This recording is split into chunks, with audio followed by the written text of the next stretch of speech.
People who moved out of the parents' house before 30, how? Roommates and debt. Exactly. And very low standards on where I lived some of the times.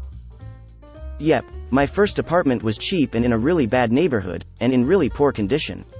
I like to say that I worked so hard so I'd never have to live in a place like that again. But housing is so expensive all over that region now that if I moved back home I doubt I could afford to live anywhere there now, even making as much more as I earn now, and not having crippling student loans as so many young people do. I dropped out of college when I ran out of money and moved to said bad neighborhood. Roommates. Yeah, exactly. It's roommates. That's how it's done. Even if you're making not so great money, you can rent a room for fairly cheap. I had 5 in my first place. 4 of us shared rooms. Despite the random brawls over Josh never doing the dishes, it was actually awesome. Yeah, I had 5 in a house where one slept in the sunroom, and TBH, I'm glad I spent my early 20s like that than alone. There was always something to do. Smash Bros in the living room. One of my roommates came from a culture where you always cook big meals, so he was constantly feeding people. Got to walk in on the bois masturbating a few times. It was way better and way cheaper than living alone. Shit was a lot less expensive in 2003. Hold on while I reminisce about $500 one-bedroom apartments, $1.50 gas, and being on my mom's health insurance.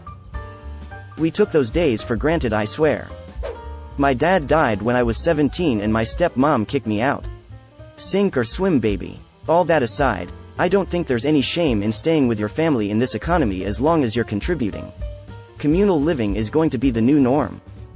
I'm sorry she did that to you. Hope you're doing okay now. Thank you. I'm doing very well. It sucked, but in many ways it made me a kinder and better person.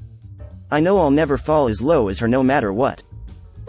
I moved out at 18, got a job as a waiter working 50 to 60 hours, rented the smallest room in a shit area of the city I lived in.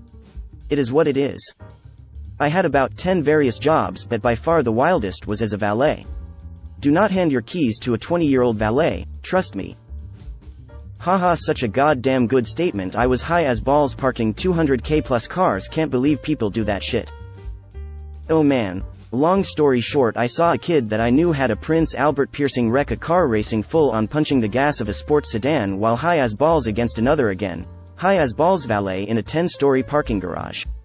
They were lucky no one died, and they were parking cars the next week at a different hotel. What does the piercing have to do with it?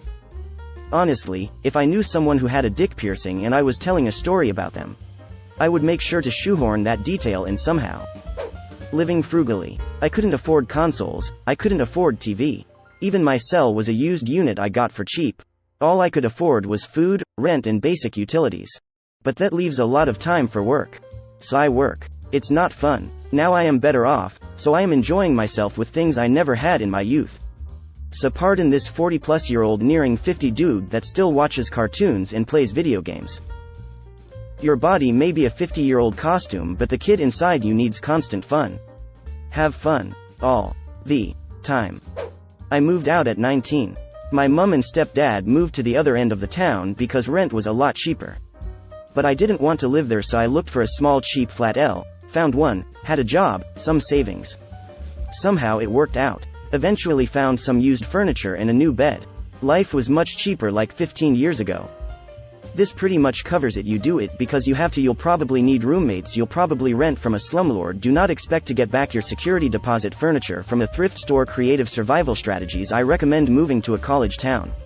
Lots of available flats and roommates, and probably some cheap bars within walking distance. Also possibly a tenants union and resources in general. Your town may have a food not bombs organization, so you can get a few meals.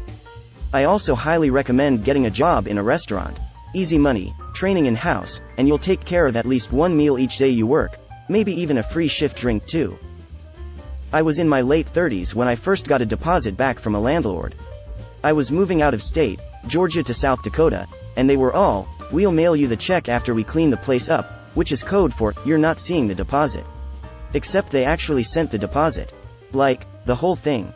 Blew my fucking mind. This was early 2010s. Job. Accepted that the life I wanted to have versus what I could afford were two very different things. Knowing that 2.5k downtown loft apartment was probably not the best decision when I could find a run-down, but entirely livable 1BR for $900. Going out each weekend is fun, but 99-cent rental from Redbox was fun enough and cheap. Lots of living within my means. Note: I can't say all this without acknowledging this gets harder to do each year because literally nothing is cheap anymore. Greater than accepted that the life I wanted to have versus what I could afford were two very different things. 12 years after graduating, now in early 30s, this is one of the key differences between my friends that have financial stability versus those that don't. Yep, I'm nearly 30 and most of my friends not only think that they can have the lives their parents had when they left their parents' house, they think they deserve to maintain that quality of living. I have lived in cheap shitty places, not going out and pinching pennies where I can for the last 8 years since moving out. Most of my friends have either in the last year moved out of their parents' houses or have since returned. They all go out every weekend, have 4 or more vacations a year, and I don't get the dissonance. Then again, they also seem to in large part think that they can party like they did in college, and many of them don't understand that coming over for a few drinks and hanging out isn't an excuse to rage and try to get wasted. I don't go golfing with them anymore because there is at least one who can't make it through 18 and remain standing because they try so hard to get trashed.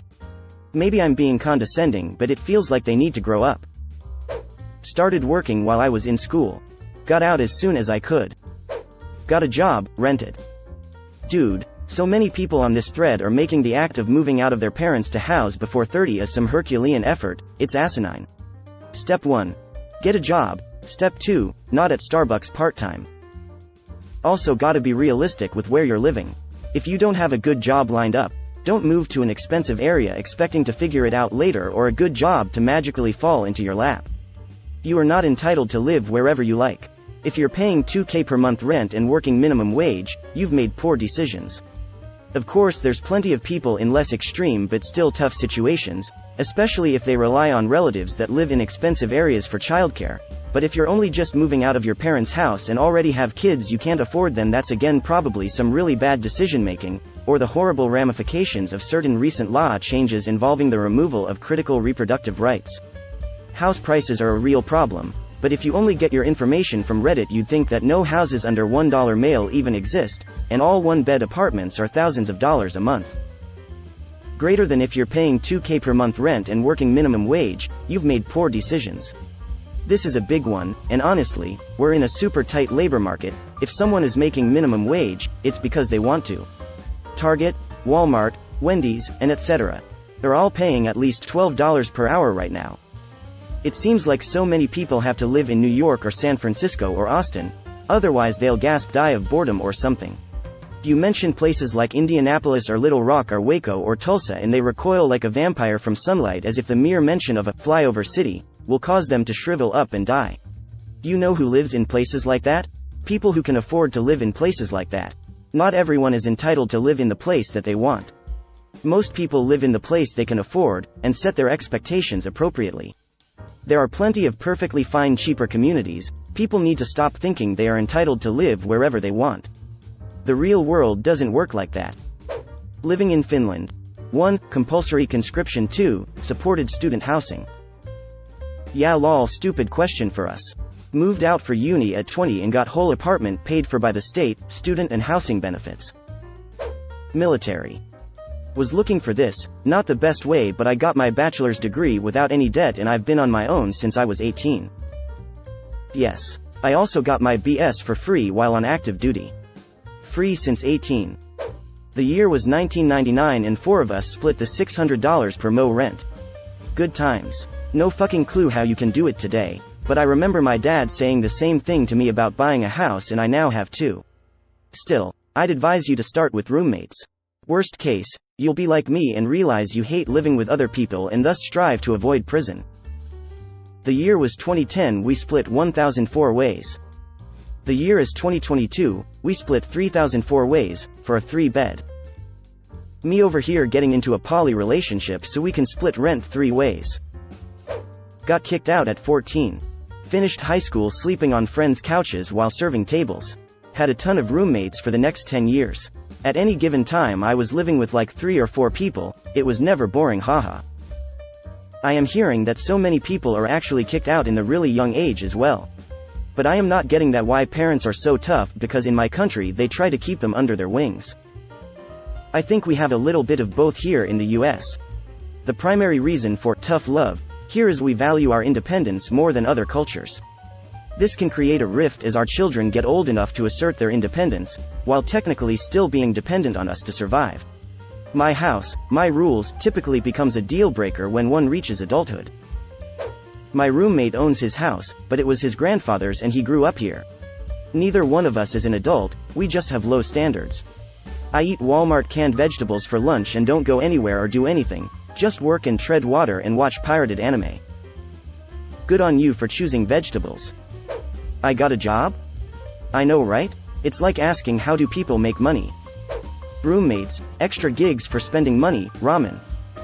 Lots and lots of ramen. Instant mashed potatoes or mac and cheese when you want to get fancy. Mac and cheese? Well, aren't you a silver spoon baby? Put stuff in car, waved. Seriously, first place I moved into was a share house. Same, my county was a fairly shitty place and I needed a way.